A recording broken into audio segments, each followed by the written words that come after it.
This might be the first time I'm saying this out loud, but Unique Toys UTR10 might finally have a real problem.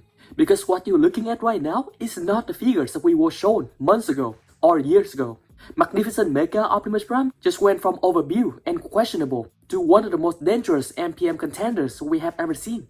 For those of you who are new to the channel or have not known or remember about Magnificent Mecha Optimus Prime, this is the third-party original mold, model, MPM rated of the Bayverse trilogy design of Optimus Prime, covering from the 2007 design, Revenge of the Fallen, and Dark of the Moon models. This figure was initially reviewed in 2024, and we have not had any updated painted prototype up until now. And without a doubt, this figure is definitely one of the most movie-accurate figures of Optimus Prime for the first 3 movies. The CGI details for the movie are captured splendidly, resulting in a very movie-accurate looking robot mode with very clean keyboards. This design is probably the only one that can capture the moon key leg design of Optimus Prime from the CGI model. Furthermore, these figures can also result in a very streamlined vehicle mode, which is probably the most accurate vehicle mode for all of the transformable Optimus Prime figures on the market. And here is a direct comparison between the Magnificent Mecha Optimus Prime design and the CGI model of Optimus Prime in the movie. Although the figure proportion is still not 100% movie accurate, they still did a very commendable job in capturing most of the details. And here is the side-by-side comparison between the Unique Toys and the Magnificent Mecha Optimus Prime from the Bayverse trilogy.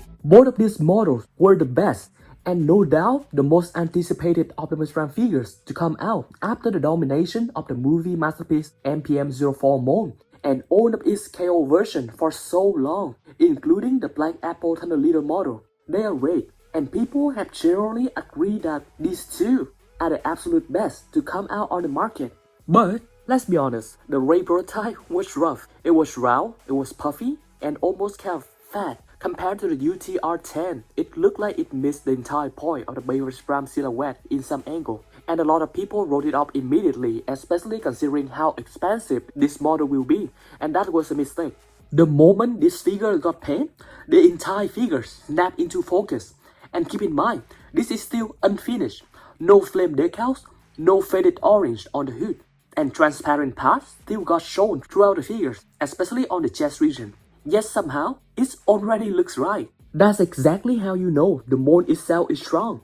The updated head sculpt are a real turning point here. Both the masked and unmasked version finally feel heroic instead of over-designed. The silver isn't chrome flashy, it's controlled. It's silver, not too shiny but still good enough. And the LED work is clean, focused, and premium. Not cheap like the BMB glow, not distracting, just correct. Here is the design choice that a lot of people are going to appreciate.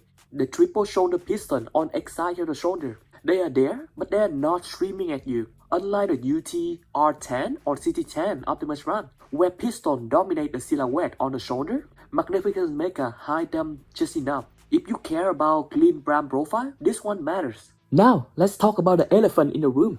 MM02A for 2007 and Revenge of the Fallen, or MM02B for Dark of the Moon. Two versions at Magnificent Mecha price.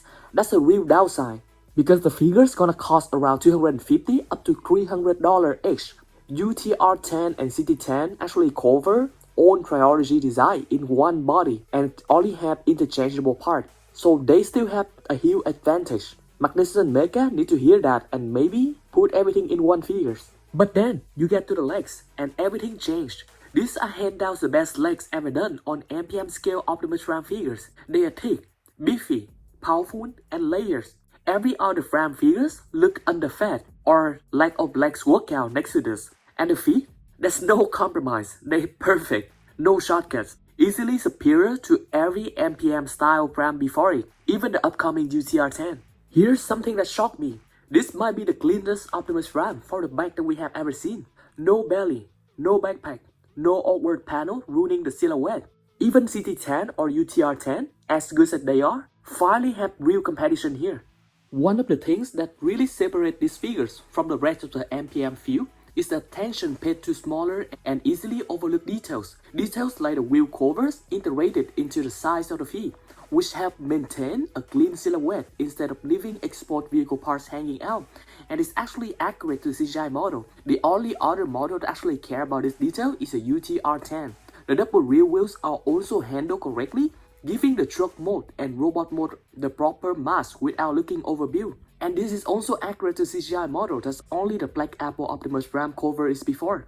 Most importantly, the side profiles stay impressively thin, avoiding the bloated or barrel-shaped look that has plagued nearly every MPM-style Optimus Prime, especially the BlackApple version. These are the kinds of design choice that only a few companies, namely Magnificent Mecha, Unique Toys, have consistently respected. And if the front wheel truly avoid touching the ground the way the current images suggest, that's another subtle but very important win for accuracy and stability.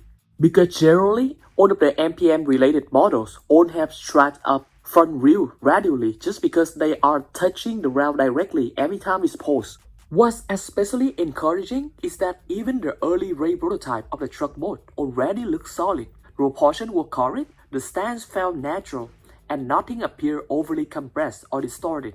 Based on the presence of the double rear wheels, it's very likely that the figures will use the transformable wheel system, maybe similar to what BlackApple version previously implemented. If that turns out to be the case, it means the truck mode won't just be an afterthought, but a genuinely strong alternative mode that holds up just as well as the robot mode. And from the look of it, it already looks very solid, and that's something even some of the most beloved MPM-scale Primes still struggle with. Now, to be clear, this is still not a perfect figure. The decision to split the design into two separate versions is going to be a deal breaker for some collectors, especially considering each individual figures for each design will cost $250 or $300. That means in total it's already $500 or $600 to pick up both of the design. But at the same time, Magnificent Mecha is clearly pushing the bar forward in areas that actually matter. Fully articulated and individually jointed fingers, a clean back profile, proper proportion, and a robot mode that looks strong from every single angle, and it doesn't even look like it can transform. Taken as a whole, this is shaping up to be one of the most complete and thoughtfully engineered Optimus Prime figures that we have ever seen at the MPM scale. What makes the MM02 Magnificent Mecha conversation interesting isn't just how good it looks, it's where it lands in the current MPM landscape. For years, we have had trade-offs, like the BlackApple version that nailed transformation and the vehicle mode, but struggle with the proportion in robot mode with a very big belly.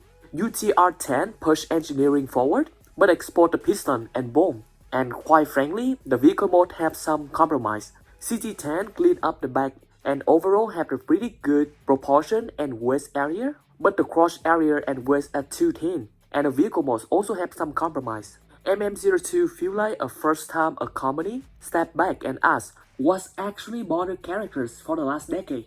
A clean back, a thin side profile, strong legs, controlled mechanical density. This isn't just another Optimus Prime, it's a response to everything that came before it. So here's the real debate. If Magnificent Mecha ever consolidate this design into one unified trilogy Prime, does Unique Toy UTR-10 still stand a chance and become the most definitive version? Or will we already have a definitive version with this design? Let's talk.